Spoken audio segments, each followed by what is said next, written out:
Venezuela has launched military training programs for civilians in response to the U.S. naval buildup in the Caribbean and fresh warnings from U.S. President Donald Trump.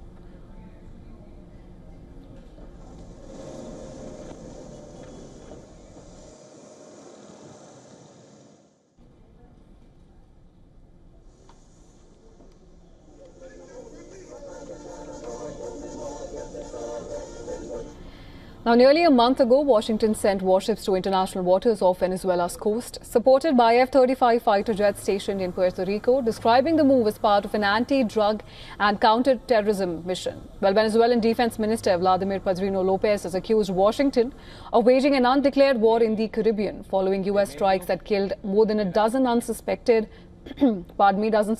drug traffickers off Venezuela's coast. Lopez hailed the public military training as a milestone, declaring that the people and the armed forces are together shaping what he described as a true military revolution.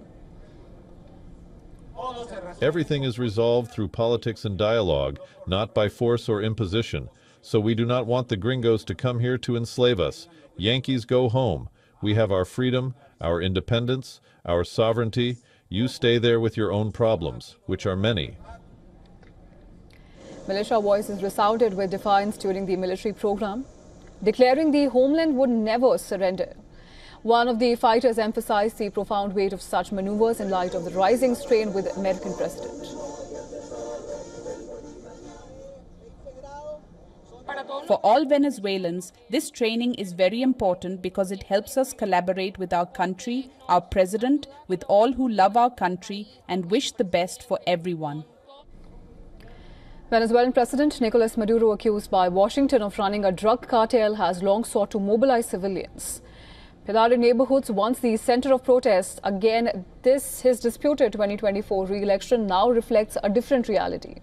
After thousands were summoned to military barracks for training last week, Maduro ordered troops into the neighborhoods themselves, but the display was subdued. Only 25 armored vehicles paraded in the capital. Over the weekend, Maduro met rural workers in Aragua, urging millions to be ready to defend the Bolivarian public if attacked by the American empire. Well, in the Petare neighborhood, soldiers train volunteers in small groups of 30, teaching them how to handle weapons. These sessions also included instructions on wearing masks, providing basic first aid, and lessons in ideological thought. Outside Caracas, training was also held in San Cristobal and Barinas. The turnout there too was reported to be low. Earlier, Venezuela launched 3 days of military exercises on its Caribbean island of La Orchila in response to what he called a threat from a U.S. flotilla of 7 warships and a nuclear-powered submarine.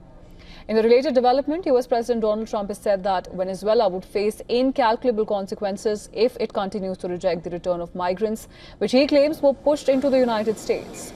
Migrant repatriation remains among the few points of dialogue. On Friday, a U.S. flight carried 185 Venezuelans back to Caracas, pushing the total repatriation since Trump took office in January to over 13,000.